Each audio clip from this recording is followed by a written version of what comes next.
ನಮಸ್ಕಾರ ವೀಕ್ಷಕರೇ, ನಾನು ನಿಮ್ಮ ದೀಪಕ್ ಈ ವಾರದ ಇನ್ನೊಂದು ಹೊಸ ಸಂಚಿಕೆಯಲ್ಲಿ ನಿಮ್ಮೆಲ್ಲರಿಗೂ ಸ್ವಾಗತ ಬಯಸ್ತಾ ಇದ್ದೀನಿ. ಈ ವಾರ ಏನು ಮಾಡ್ತೀನಿ ಅಂದ್ಕೊಂಡಿದ್ದೀರಾ? ಬ್ರಾಹ್ಮಿನ್ ಸ್ಟೈಲಲ್ಲಿ ಮಾಡ್ತಕ್ಕಂಥ, ಅದುವೇ ದೇವಸ್ಥಾನದಲ್ಲಿ ಸಿಗುತ್ತಲ್ಲ ಆ ಥರ ಗೊಜ್ಜು ಅವಲಕ್ಕಿ. ಈ ಗೊಜ್ಜು ಅವಲಕ್ಕಿ ಎಷ್ಟು ಬ್ಯೂಟಿಫುಲ್ ಆಗಿರುತ್ತೆ ಮತ್ತು ಮಾಡೋದಕ್ಕೆ ಎಷ್ಟು ಈಸಿ ಅನ್ನೋದನ್ನು ನೋಡೋಣ.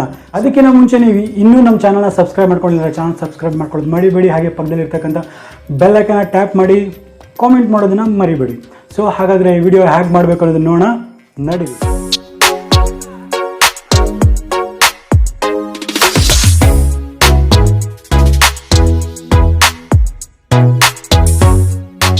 ನೋಡಿ, ಈ ಗೊಜ್ಜು ಅವಲಕ್ಕಿ ಮಾಡೋದಕ್ಕೆ ನಮಗೆ ಇವಾಗ ಫಸ್ಟ್ ಬೇಕಾಗಿರ್ತಕ್ಕಂಥದ್ದು ಮೇನ್ ಇಂಪಾರ್ಟೆಂಟ್ ಥಿಂಗ್ ಬಂದುಬಿಟ್ಟು ಈ ಹುಣಸೆ ಹಣ್ಣಿನ ಹುಳಿ.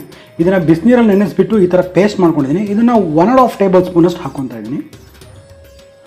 ಮತ್ತು ಒಂದು ಅರ್ಧ ಸ್ಪೂನಷ್ಟು ಅರಿಶಿಣ. ಮತ್ತು ಈಗ ಇದು one of the most important ingredient ಅಂತಲೇ ಹೇಳ್ಬೋದು. ಇದು ಬೆಲ್ಲ, ಪುಡಿ ಮಾಡಿರ್ತಕ್ಕಂಥ ಬೆಲ್ಲ. ಇದು 1 ಟೇಬಲ್ ಸ್ಪೂನಷ್ಟು ಬೆಲ್ಲ ಹಾಕ್ಕೊತಾ ಇದ್ದೀನಿ. ಇದು 1 ಟೀ ಸ್ಪೂನಷ್ಟು ಸಾಂಬಾರ್ ಪೌಡರ್ ಮತ್ತು 2 ಟೇಬಲ್ ಸ್ಪೂನಷ್ಟು ಪುಳಿಯೋಗರೆ ಪೌಡರ್. ಸೊ ನೆನಪಿರಲಿ, 1.5 ಪಾವು ಅವಲಕ್ಕಿ ತೊಗೊಂಡ್ರೆ ನಾನು 1 ಪಾವ್ನಷ್ಟು ನೀರು ತೊಗೊತಾ ಇದ್ದೀನಿ. ಅಂದರೆ ಇದು 1.5 ಪಾವ್ನಷ್ಟು ಅವಲಕ್ಕಿ ತೊಗೊಂಡ್ರೆ ಇದರಲ್ಲೇ 1 ಗ್ಲಾಸ್ನಷ್ಟು ನೀರು ತೊಗೊತಾ ಇದ್ದೀನಿ. ಇದರಲ್ಲಿ 1 ಕಪ್ನಷ್ಟು ನೀರು ಹಾಕ್ತಾ ಇದ್ದೀನಿ. ಇದನ್ನು ಚೆನ್ನಾಗಿ ಲಂಪ್ಸ್ ಇಲ್ದಿರ ಚೆನ್ನಾಗಿ ಇದನ್ನು ಮಿಕ್ಸ್ ಮಾಡ್ಕೊಳ್ಳೋಣ. ಈಗ ಇದರಲ್ಲಿ ನಾವು ಮಾಡಿರ್ತಕ್ಕಂಥ ಪುಳಿಯೋಗರೆ ಪುಡಿಯಲ್ಲೇ ನಿಮ್ಗೆ ಎಲ್ಲ ರೀತಿಯ ಉಪ್ಪು ಎಲ್ಲ ಇರುತ್ತೆ. ನೀವು ಉಪ್ಪನ್ನು ನೋಡಿಕೊಂಡು ನೀವು ಹಾಕ್ಕೊಳ್ಳಿ. ನೋಡಿ, ಇವಾಗ ಇದಕ್ಕೆ ರುಚಿಗೆ ತಕ್ಕಷ್ಟು ಉಪ್ಪು ಹಾಕ್ಕೊತಾ ಇದ್ದೀನಿ. ಇದನ್ನು ಚೆನ್ನಾಗಿ ಒಂದ್ಸತಿ ಮಿಕ್ಸ್ ಮಾಡ್ಕೊಳ್ಳಿ. ಸೊ ಇವಾಗ ಇದನ್ನು ಹೀಗೆ ಪಕ್ಕಕ್ಕೆ ಇಡೋಣ. ನೋಡಿ, ನಾನು ಈ ಅವಲಕ್ಕಿನ ಈ ಒಂದು ಪಾವಿನ ಅಳತೆಯಲ್ಲಿ ತೊಗೊಂಡಿದ್ದೀನಿ. ಈ ಪಾವಲ್ಲಿ ನಾನು 1.5 ಪಾವಿನಷ್ಟು ಅವಲಕ್ಕಿ ತೊಗೊಂಡಿದ್ದೀನಿ. ಈ ಅವಲಕ್ಕಿನ ನಾವು ಮಿಕ್ಸಿಯಲ್ಲಿ ಸಣ್ಣಗೆ ತರ್ತರಿಯಾಗಿ ರುಬ್ಕೋಬೇಕಾಗುತ್ತೆ. ತುಂಬ ನುಣ್ಣಗೂ ಮಾಡಬಾರ್ದು, ತುಂಬ ಕೋರ್ಸಾಗೂ ಮಾಡ್ಬೋದು. ಈಗ ನಾನು ಈ ಅವಲಕ್ಕಿನ ಈ ಮಿಕ್ಸಿ ಜಾರಲ್ಲಿ ಹಾಕ್ಕೊತಾ ಇದ್ದೀನಿ.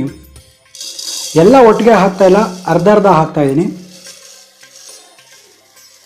ಇದನ್ನು ತರ್ತರಿಯಾಗಿ ಇದನ್ನು ರುಬ್ಕೊಳ್ಳೋಣ.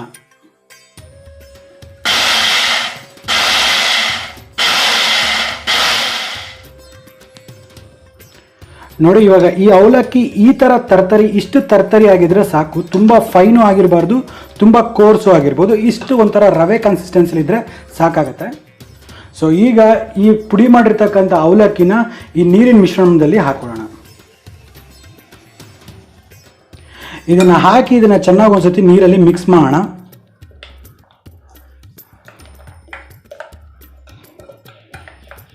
ಈಗ ಈ ಅವಲಕ್ಕಿ ತರಿನ ನಾವೇನು ಮಾಡ್ತೀವಿ, ನೀರಲ್ಲಿ ಮಿಕ್ಸ್ ಮಾಡಿರ್ತಕ್ಕಂಥ ನೀರಲ್ಲಿ ನಾವು ಒಂದು 20 ಮಿನಿಟ್ಸ್ವರೆಗೂ ನೆನೆಯಕ್ಕೆ ಬಿಡಬೇಕು.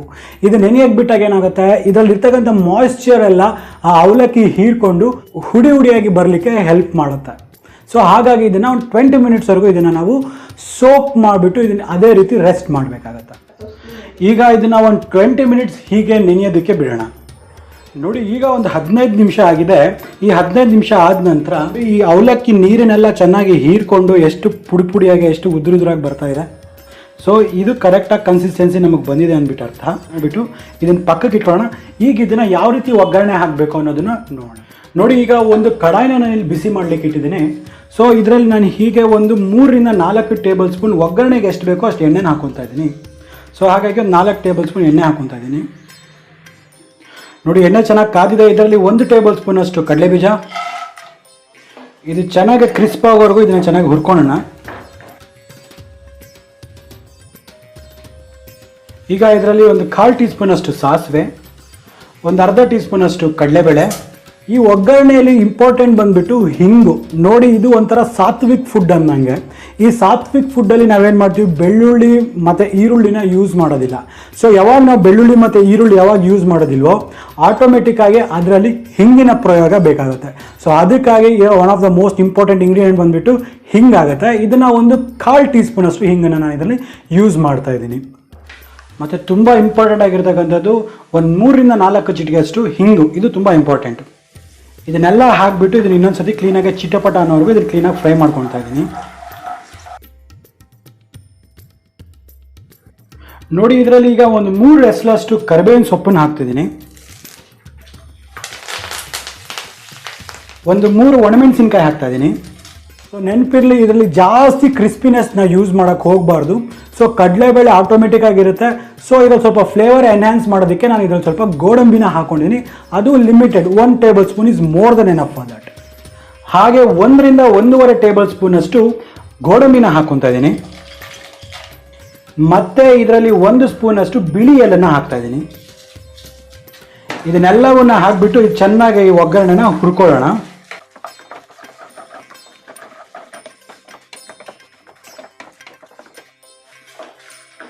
ನೋಡಿ, ಈಗ ಈ ಒಗ್ಗರಣೆ ರೆಡಿ ಆಗಿದೆ.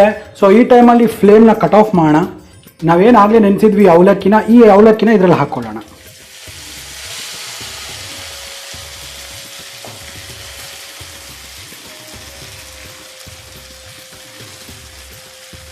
ಮತ್ತು ಈಗ ಇದರಲ್ಲೇ 1 ಕಪ್ನಷ್ಟು ಒಣಕೊಬ್ಬರಿ ತುರಿನ ಹಾಕ್ಕೊತಾ ಇದ್ದೀನಿ. ಈಗ ಇದನ್ನು ಚೆನ್ನಾಗಿ ಮಿಕ್ಸ್ ಮಾಡ್ಕೊಳ್ಳೋಣ.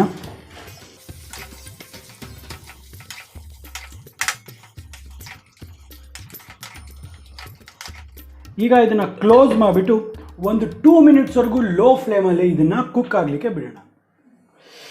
ವಾವ್, ನೋಡಿದ್ರಲ್ಲ ಎಷ್ಟು ಬ್ಯೂಟಿಫುಲ್ ಆಗಿದೆ ಅಂದ್ಬಿಟ್ಟು. ನೋಡಿ, ಈಗ ಬ್ರಾಹ್ಮಿನ್ ಸ್ಟೈಲಲ್ಲಿ ಮಾಡಿರ್ತಕ್ಕಂಥ ಈ ಗೊಜ್ಜು ಅವಲಕ್ಕಿ ರೆಡಿ ಇದೆ.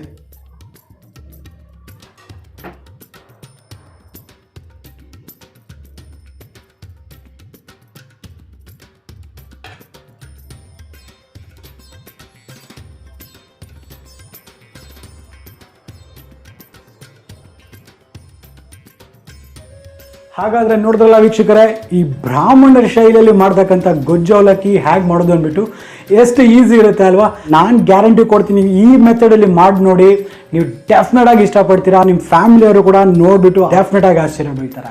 ಹಾಗಾದರೆ ನನಗೆ ಅನಿಸುತ್ತೆ ನಿಮಗೆ ವಿಡಿಯೋ ಇಷ್ಟ ಆಗಿದೆ ಅಂದ್ಬಿಟ್ಟು, ಇಷ್ಟ ಆಗಿದ್ರೆ ನಮ್ಮ ಚಾನಲ್ನ ಸಬ್ಸ್ಕ್ರೈಬ್ ಮತ್ತು ಲೈಕ್ ಮಾಡೋದನ್ನ ಮರಿಬೇಡಿ. ಪಕ್ಕದಲ್ಲಿರ್ತಕ್ಕಂಥ ಬೆಲ್ ಐಕನ್ನ ಟ್ಯಾಪ್ ಮಾಡಿ ನೋಟಿಫಿಕೇಷನ್ಸ್ನ ಆಲ್ ಮಾಡಿ. ನಾವು ಮಾಡ್ತಕ್ಕಂಥ ಎಲ್ಲ ಅಪ್ಡೇಟ್ಸ್ ನಿಮಗೆ ಬರ್ತಾ ಇರುತ್ತೆ. ಸೊ ಹಾಗಾದರೆ ಮುಂದಿನ ವಾರ ಇನ್ನೊಂದು ಹೊಸ ಸಂಚಿಕೆಯಲ್ಲಿ ಮುಂದೆ ಹಾಜರಿರ್ತೀನಿ. ಅಲ್ಲಿವರೆಗೂ ನಾನು ನಿಮ್ಮ Deepak Kshatriya, signing off and Jai Hind, Jai Karnataka.